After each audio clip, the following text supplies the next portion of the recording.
আসসালামু আলাইকুম রহমতুল্লাহ। প্রিয় দর্শক, জুম্মার দিনে গুরুত্বপূর্ণ 17টি আমল। জুম্মার দিন বা শুক্রবার সপ্তাহের শ্রেষ্ঠ দিন। এই দিনে মর্যাদা ও তাৎপর্য অনেক বেশি। ফজিলতের কারণে সপ্তাহে ঈদের দিন বলা হয়েছে।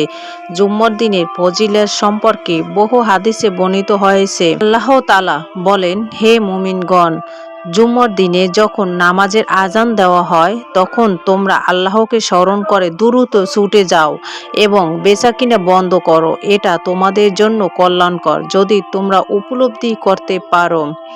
হযরত মুহাম্মদ সাল্লাল্লাহু আলাইহি ওয়াসাল্লাম বলেছেন, দিবসগুলোর মধ্যে শ্রেষ্ঠ হলো জুম্মার দিন এবং তা আল্লাহর কাছে অধিক সম্মানিত। হাদিসে জুম্মার দিনে 17টি সুন্নত পাওয়া গেছে। 1. গোসল করা। 2. মেসওয়াক করা। 3. উত্তম পোশাক পরিধান করা। 4. সুগন্ধি ব্যবহার করা। 5. মসজিদে প্রবেশের পর অন্য মুসলমানদের ভাগ করে বা গায়ের উপর দিয়ে টপকে সামনের দিকে না যাওয়া। 6. কাউকে উঠিয়ে দিয়ে সেখানে বসার চেষ্টা না করা। 7. সালাতের জন্য কোনো একটা জায়গা নির্দিষ্ট করে না রাখা। যেখানে যখন জায়গা পাওয়া যাবে সেখানেই সালাত আদায় করা। 8. নির্ধারিত নামাজ আদায় করা, এমনকি ফরজ সালাতের আগেও ও পরে 2-4 রাকাত করে নফল সালাত আদায় করা। 9. গায়ে তেল ব্যবহার করা। 10. হেঁটে মসজিদে গমন করা।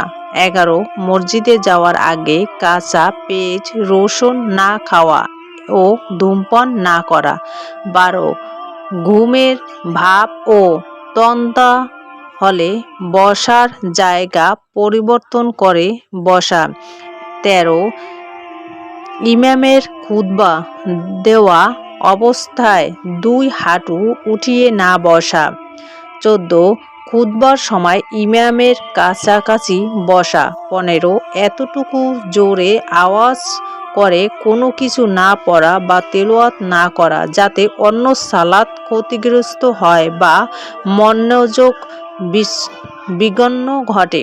ইমামের খুতবার জন্য বের হওয়া থেকে সালাত শেষ করা পর্যন্ত নীরবতা অবলম্বন করা। তবে কেউ কথা বলতে দেখলে তাকে চুপ করতে বা বারণ করতেও হাদিসে নির্দেশনা রয়েছে।